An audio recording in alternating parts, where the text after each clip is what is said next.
জোর যার মুলুক তার এই প্রবাদ বাক্যের বাস্তব চিত্র মিলেছে ফার্মগেট এলাকায়, যেখানে দিনে দুপুরে চাঁদা আদায়ে চালানো হয় তাণ্ডব। দোকানদারদের মারধর থেকে শুরু করে বন্ধ করে দেওয়া হয় দোকানগুলো। আর যে এমন কাণ্ড ঘটিয়েছেন সে স্বেচ্ছাসেবক লীগ নেতা। ফার্মগেট রাজধানীর অন্যতম ব্যস্ততম এলাকা। এই এলাকাকে কেন্দ্র করে গড়ে উঠেছে ছোট বড় অনেক দোকান, চলে দিন থেকে রাত পর্যন্ত কর্মযোগ্য। আর এই সুযোগকে কাজে লাগিয়ে অবৈধভাবে আয় করছে সন্ত্রাসীরা, যেখানে দিনে দুপুরে চাঁদা আদায়ে চালানো হয় তাণ্ডব।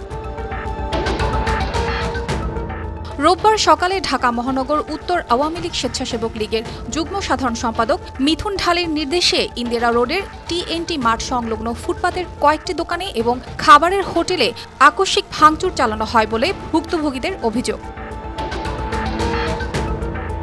সিসিটিভির ফুটেজে স্পষ্ট দেখা যায় মিথুন ও তার সহযোগীরা লাঠি হাতে হোটেল থেকে ক্রেতাদের বের করে দিচ্ছে। বন্ধ করা হচ্ছে দোকানের শাটার।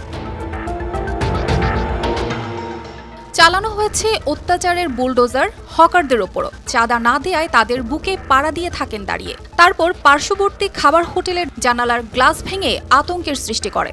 এমন কাণ্ডে ছাড়া পায়নি লেগুনা চালকরাও। চালকরা চাঁদা দিতে অস্বীকৃতি জানালে ড্রাইভার হেল্পারদের এবং পরবর্তীতে যাত্রীদের মারধর করে গাড়ি থেকে নামিয়ে দেয় এবং কয়েকটি গাড়ির লুকিং গ্লাস ভেঙে দেয়। সাধারণ মানুষরা জানায় এই মিথুন ঢালির এমন আচরণ নতুন নয়। এক পর্যায়ে শেরেবাংলা নগর থানা পুলিশের গাড়ি ঘটনাস্থলে আসার পরেও পুলিশের সামনে তারা গাড়ি ভাঙচুর করতে থাকে। পুলিশকে দেখা যায় নীরব দর্শকের ভূমিকা পালন করতে। News desk, RTV।